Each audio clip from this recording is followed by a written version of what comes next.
Good morning, எல்லாருக்கும் good morning. இன்றைக்கி புதிய நாளை ஆண்டு துவங்கி கொடுத்துருக்காரு. நம்ம 11ஆம் தேதி ஜூலை மாதம் 2026. So welcome to the new day, to the new grace. The theme for today is Jehovah Ruah, the Spirit of the Lord. The Lord is Spirit, the breath of God. ஆண்டருடைய சுவாசம், ஜீவ சுவாசம். இன்றைக்கு இந்த காலவெளியிலே நம்ம ஆண்டுடைய சமூகத்தில் கூடி வர தேவன் கொடுத்த கிருபைக்கு நன்றி செலுத்துகிறோம். Sorry,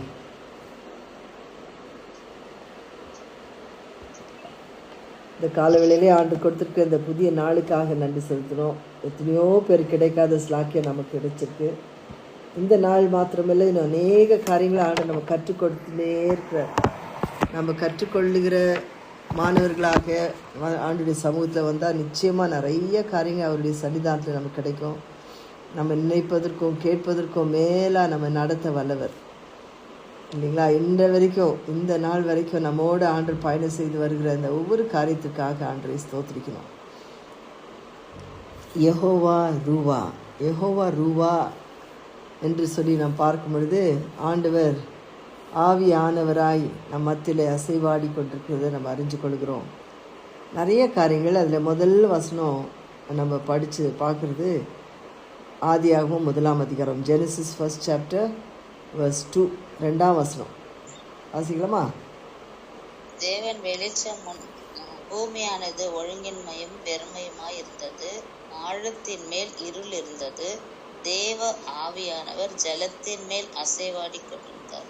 And the earth was without form and void, and darkness was on the face of the deep, and the Spirit of God moved on the face of the waters. ஆவியானவர் அந்த ஜலத்தின் மேல் அசைவாடி கொண்டிருந்தார். ஆவியானவர், அப்போது திரியேக தேவன் அவனுடைய படைப்பை படைக்கும் பொழுதுமே அவங்க மூவராக இணைந்து இந்த படைப்பை செய்வதை பார்க்கிறோம். ஜலத்தின் மேல் ஆவியானவர் அசைவாடி கொண்டிருக்கிறதையும் நம்ம அறிந்து கொள்கிறோம். So God moved over the earth. அப்போ ஆண்டு அவர் பேசின ஒவ்வொரு காரியத்தையும் உருவாக்கும் பொழுதே தங்களுடைய பிரசனத்தை உணர்ந்து கொள்ளும்படியாக செய்வதை பார்க்கிறோம். இன்றைக்கி தான் நம்ம சயின்ஸு, டெக்னாலஜி அதெல்லாம் நம்ம பேசுகிறோம். ஆனால் அது எல்லாவற்றுக்கும் அதிகாரியே ஆண்டவர். யோசிச்சு பாருங்க, அவர் சொன்னார், நடந்துடுச்சு. வானமும் பூமியை உருவாகட்டும், சிருஷ்டிக்கப்படணும், உண்டாக கடவுது என்று சொன்னால் வார்த்தையிலே எல்லாவற்றையும் சிருஷ்டித்தார் ஆண்டவர். ஸோ அப்புறமா நீங்கள் 5ஆம் அதிகாரம் 2ஆம் அதிகாரம் 4ஆம் வசனத்தை வாசிக்கலாமா? 4, 5, 6, 7 வசனம் வாசிக்கலாம், 7 வரைக்கும். ஆதியாகமம் 2:4, ஜெனசிஸ் 2:4. தேவனாகிய கர்த்தர் பூமியையும் வானத்தையும் உண்டாக்கின நாளிலே வானமும் பூமியும் சிருஷ்டிக்கப்பட்ட வரலாறு இவைகளே. நிலத்தினுடைய சகலவித செடிகளும் பூமியின் மேல் இன்னும் உண்டாகவில்லை, நிலத்தினுடைய சகலவித பூண்டுகளும் இன்னும் முளைக்கவில்லை. ஏனெனில் தேவனாகிய கர்த்தர் பூமியின் மேல் இன்னும் மழையை பெய்ய பண்ணவில்லை, நிலத்தை பண்படுத்த மனுஷனும் இருந்ததில்லை. அப்பொழுது மூடு பனி பூமியிலிருந்து எழும்பி பூமியை எல்லாம் நனைத்தது. தேவனாகிய கர்த்தர் மனுஷனை பூமியின் மண்ணினாலே உருவாக்கி ஜீவ சுவாசத்தை அவன் நாசில ஊதினார், மனுஷனானால் ஜீவாத்மானார். ஸோ இங்கே 5ஆம் வசனத்தை பார்த்தா 5th verse says, Now no shrub had been appeared on the earth, and no plant had yet sprung up, for the Lord God had not sent rain on the earth, and there was no one to work the ground. ஆண்டவர் எல்லாவற்றையும் படிச்சுட்டா அவரே எல்லாவற்றையும் செய்ய முடியாதுல்ல. So he needs somebody to take care. So அதனால் the reason why God created manன்றதுக்கு இங்கே பார்த்துடுறோம். ஆண்டவர் என்ன காரணத்துக்காக மனுஷனை படித்தார். அங்கே யாருமே இல்லை. இப்போது மரம் மரத்தை பார்த்துக்க முடியாது, செடி செடியை பார்த்துக்க முடியாது, மிருக ஜீவன்களும் பார்த்துக்க முடியாது. யாரோ ஒருத்தர் பொறுப்பாக இருக்கணும். அப்போ ஒரு மனுஷன் அங்கே தேவைப்பட்டுச்சு. ஆண்டவர் ஆவியானவர் அங்கே இருந்துட்டா இருக்கிறார், நடமாடி கொண்டு தான் இருக்கிறார். the whole, அதாவது நீ பார்த்தீங்கன்னா, but the streams came up from the earth and waters watered the whole surface of the ground. So மழை வந்துச்சு, முழு பூமியே நனைக்கப்பட்டது, அந்த புல் பூண்டுகள்லாம் வர்றதுக்கு ரெடி ஆகிட்டு இருக்குது. ஸோ அதுக்கு முன்னால் ஆண்டு என்ன செய்கிறாரு, 7ஆம் வசனத்தில், then the Lord God formed a man from the dust of the ground and breathed into his nostrils the breath of life, and the man became a living being. So மனுஷனை ஆண்டவர் உருவாக்கும் பொழுது நீங்கள் பார்த்தீங்கன்னா மண்ணிலேருந்து உருவாக்குறார், ஒரு பொம்மை உருவாக்குறார், ஒரு இமேஜ் உருவாக்குறார், ஒரு மனுஷனை போல. அந்த அந்த மண்ணில் போயிட்டு அவர் சுவாசத்தை ஊதுகிறார். He breathed into his nostrils the breath of life. First அவர் breathed அப்படின்னா அவர் சுவாசத்தை ஊதுகிறத பார்ப்போம். எதை ஊதுகிறார்? தன்னுடைய சுவாசத்தையே, தன்னுடைய ஜீவனையே, தன்னுடைய தன்மையே. யோசித்து பாருங்கள், அந்த அந்த வல்லமை, அவர் பேசினாவே வல்லமை. ஒரு பூமியே உருவாயிடுச்சு, ஒரு வானமே உருவாயிடுச்சு. அப்போ அது உருவாக்கப்பட்ட உருவை கொடுக்கக்கூடிய சிருஷ்டிகர்த்தா அவருடைய சுவாசத்தை ஊதினார் என்று சொல்லி பார்க்கிறோம். ஒரு சாதாரண மண், ஒரு பொம்மையாக இருந்த வணையப்பட்ட ஒரு ஒரு அடையாளம், ஒரு ஒரு ஒரு ஒரு மண்ணின் பொம்மை என்ன படிச்சுன்னா ஜீவன் பெற்றுக்கொள்ளுச்சு. Become a living being. ஜீவ சுவாசத்தை பெற்றுக்கொண்ட ஒரு உருவமாக எழுமி உட்காந்துச்சு. நம்ம இந்த படத்துலலாம் பார்க்குறோம், எப்படி அந்த ஆண்டவர் படைச்சப்போ அது அந்த பொம்மை வந்து அப்படியே கண்ணெல்லாம் திறந்து ஏஞ்சி உட்காந்து இல்லையா? அது யோசித்தா ஒரு மாதிரி பிரம்மையாக இருக்குது. மனுஷன் இப்போ அதை படமாக அது க்ரியேட் பண்ணி கொடுத்துட்டான். அதனால் நம்ம புரிஞ்சு கொள்ள முடியுது. ஒரு மண்ணை பார்த்துட்டு அவர் கை வைக்கிறாரு, உடனே ஒரு பொம்மையாக உருவாகுது. கண்ணு மூஞ்சி வாய் கை காலெல்லாம் மாதிரி பொம்மை மாத்திரம். ஆனால் கண்ணு மூஞ்செல்லாம் அவரை வரையலை. ஆனால் அது வந்து மண்ணிலேருந்து ஏஞ்சும் போது அது புதுசாக ஒரு உருவம். ஸோ பிரெத் ஆஃப் லைஃப், ஆண்டுடைய சுவாசம், ஜீவ சுவாசம், ஆவியானவருடைய ஜீவ சுவாசம், அவருடைய ஆவி நமக்குள்ளாக இருக்கிறது. அதனால தான் நம்ம சரீரத்தில் நம்ம பார்த்தா 3 பாகங்கள், ஆவி, ஆத்மா, சரீரம். So we have a body, we have a spirit and we have a soul. இப்போ 3மே நம்முடைய உடம்புக்குள்ளாக இருப்பதை பார்ப்போம். ஆனால் நம்ம நிறைய நேரம் நம்ம சரீரம் மாத்திரம் தான் யோசிக்கிறோம். சரீரத்துக்கு தேவையான சாப்பாடை யோசிக்கிறோம், காலையிலேருந்து என்ன சாப்பிட்றது இல்லை. ஒரு நான் யோசித்து பார்க்குறேன், ஏன்னா ஒரு மிஷின் போல் ஆண்டுடைய படைப்பை பற்றி ஒரு பக்கம் நம்ம யோசிக்க வேண்டியது. ஆனால் இந்த பிரெத் ஆஃப் லைஃப் நீங்கள் யோசித்து பார்த்தீங்கன்னா அதுதான் நமக்கு நம்முடைய ஜீவனை கொடுக்கிறத பார்க்க, அதுக்கு வல்லமை இருப்பதை பார்க்கும். ஆவியானவர் நம்ம மத்தியில் இருக்கும் பொழுது ரொம்ப முக்கியமான ஒரு காரியம், நம்ம உயிரோடு இருக்கிறோமா இல்லையா. எடுத்த உடனே யாராவது கீழே விழுந்துட்டா உடனே என்ன பண்ணுவாங்க, கை பல்ஸ் எடுத்து வச்சு பார்ப்பாங்க. இந்த விரலை வச்சு நான் அந்த கைக்கிட்ட ரிஸ்ட்கிட்ட வச்சு பார்ப்பாங்க, இது உயிர் இருக்கா இல்லை. எடுத்த உடனே தானே ஃபஸ்ட் எய்ட் மாதிரி அதை பார்த்துட்டு உயிர் இல்லைன்னா அப்படியே செத்த போட மாதிரி அப்படியே இருந்துட்டாங்கன்னா உடனே வாயில் ஊதி அந்த சுவாசத்தை மீண்டுமா அந்த லங்ஸ் வேலை செய்ய ஹெல்ப் பண்ணுவாங்க. அப்புறம் அந்த ஃபஸ்ட் எய்ட் CPU அந்த ஃபஸ்ட் எய்ட் பண்ணி உடனடியாக ஆக்டிவேட் பண்ணி விடுவாங்க. ஸோ அந்த மாதிரி அந்த ஜீவ சுவாசம், இந்த சுவாசம் இந்த சரீரத்தில் இல்லைன்னா செத்த படம் தான் இல்லைங்களா. ஆனால் அவர் கொடுத்த அந்த கிருபையின் ஜீவன், அந்த பிரெத் ஆஃப் லைஃப், அந்த சுவாசம், ஜீவ சுவாசம் நம்முடைய வாழ்க்கையில் மிக மிக முக்கியம். எத்தனை பேர் நம்ம யோசிக்கிறோம், ஒவ்வொரு தடையும் ஏஞ்சி உட்காடுறோம், தூங்குகிறோம், படுத்துக்கிறோம், நடக்கிறோம், என்ன எல்லாம் அது எப்படி நடக்கும், எப்படி நடக்க முடியும்? உடம்புட்ட சொல்ல முடியுமா நம்ம, நட, உட்காரு, எப்போ பேசு, யோசி, எதுவுமே சொல்ல முடியாது இல்லைங்களா. எதுவுமே நம்ம கண்ட்ரோலில் இல்லை, எல்லாமே அவர் கண்ட்ரோலில் இருக்குது. ஆண்டவர் சொன்னால் தான், ஆண்டவர் செய்தால் தான், ஆண்டவர் இயங்கினால்தான் நமக்கு. ஸோ யோபு சொல்கிற இதை ஜோப் 33:4 33:4 வாசிங்க.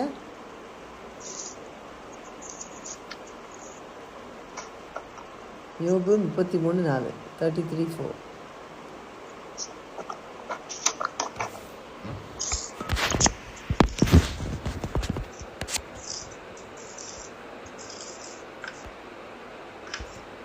தேவனுடைய ஆவியானவர் என்னை உண்டாக்கினார், சர்வ வல்லவருடைய சுவாசம் எனக்கு உயிர் கொடுத்தது. ஸோ சர்வ வல்லவருடைய சுவாசம் நமக்கு உயிர் கொடுத்தது. 12:20 வாசிங்க. யோபு 12:20. ஜோப்.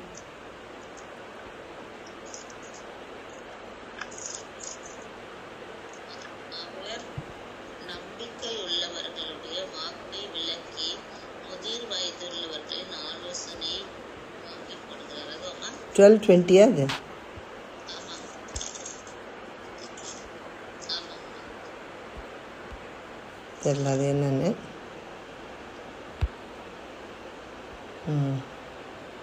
ஓகே, சரி. இப்போ இது சுவாசம், ஜீவ சுவாசத்தை பற்றி.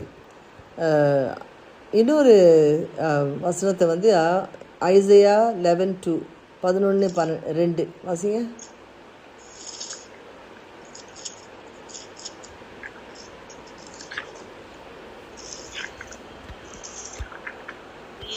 உயர்ந்த பர்வதத்தின் மேல் கொடியேற்றுங்கள், உரத்த சத்தமிட்டு ஜனங்களை வரவழையுங்கள், அவர்கள் பிரபுக்களின் வாசல்களில் பிரவேசிப்பதற்கு சைகை காட்டுங்கள். இல்ல மசாரி 11:2 11ஆம் அதிகாரம் ஏசாயா 13. ஞானத்தையும் உணர்வையும் அருளும் ஆவியும், ஆலோசனையும் பலனையும் அருளும் ஆவியும், அறிவையும் கர்த்தருக்கு பயப்படுகிற பயத்தையும் அருளும் ஆவியும் ஆகிய கர்த்தருடைய ஆவியானவர் அவர் மேல் தங்கியிருப்பார். இப்போ பார்த்தீங்கன்னா, the spirit of the Lord shall rest on him, the spirit of wisdom and understanding, the spirit of counsel and might, the spirit of knowledge and the fear of the Lord. இப்போ இந்த தீர்க்க தரிசன வசனத்தை ஆண்டவருடைய வருகை, coming of Messiah, அவர் எப்படி வரும்பொழுது அவர் மூலமாக ஆவியானவர் என்ன செய்வார் என்பதை சொல்லப்பட்டிருக்கு. இந்த வசனத்தை பார்த்திங்கன்னா, முதலாவதாக Yahweh all that God is the Holy Spirit embodies. ஆவியானவரே ஆண்டவர் இல்லை, திரியேக தேவனுடைய திருத்துவத்தில் இருக்கிற ஆவியானவர். அவர் தான் முதல் வார்த்தையை பார்ப்போம் அந்த வசனத்தில், the spirit of God. Okay, நம் மத்தியில் அவர் என்ன வர்றாரு? யோபு 14:20 ஃபர்ஸ்ட் நீங்க சொன்னது பாருங்க. 12:20 இல்ல அது இல்ல, அது இல்லன்ட்டீங்களா? 14:20 இருக்கா பாருங்க. சுவாசம் போல் அழிந்து போகும் வருதுமா. அதான் அது அழிந்து வாசி. துன்மார்க்கருடைய கண்கள் பூத்து போய் அவர்கள் அடைக்கலம் அவர்களை விட்டொழிந்து அவர்கள் நம்பிக்கை சாகிறவன் சுவாசம் போல் அழிந்து போகும் என்றார். சுவாசம் போல் அழிந்து போகும். சுவாசம் இல்லைன்னா செத்து போன பணம் இல்லையா? சுவாசம் இருக்கிற வரைக்கும் தான் அந்த சரீரத்துக்கே மதிப்பு. நம்ம ஒரு டெட் பாடி இருக்குன்னா, ஒரு சரீரம் இருக்குன்னா, அந்த மூச்சு போயிடுச்சுன்னா அந்த சுவாசம் போயிடுச்சு. அந்த சுவாசம் போயிடுச்சுன்னா அது செத்த பணம் பார்த்து டிக்ளேர் பண்ணுவாங்க, டெட், ப்ராட் டெட். வீட்டுக்கு அது அவசரமாக தூக்கிட்டு ஓடும்போது அந்த சரீரத்தில் செத்து போயிடுச்சு, அவ்வளோதான். ஸோ அது என்ன பண்ணுறோம், உடனடியாக அதை திருப்பியும் நம்ம பார்க்கணுன்னு சொல்லி அதை அப்படியே கொண்டு போயிடுவோம், இல்லைன்னா ஃப்ரீசரில் போட்டுருவோம், அப்புறம் அடக்கம் பண்ணுறதுக்கு ரெடி ஆகிடுவோம் இல்லைங்களா? ஸோ யாருமே வீட்டில் பத்திரமா வச்சுக்கவே மாட்டோம். So we will not keep the dead body at home. அப்போ அது பாடி ஆகிடும், அது ஒரு செத்து போன பிணமாயிடும். ஆனால் இங்கே சுவாசம் கொடுத்த அந்த தேவன் நம்ம மத்தியில் இருக்கும்பொழுது அதில் என்னென்ன நடக்குது, அவர் சுவாசிக்கிறவராக இருக்கிறார், நம்முடைய ஜீவ சுவாசமாக இருக்கிறதை பார்க்கணும். அங்கே என்ன ஃபஸ்ட்டு கிடைக்கும்? அந்த வசனத்தை திருப்பி வாசிங்க. 11:2 ஏசாயா 12:2 11:2.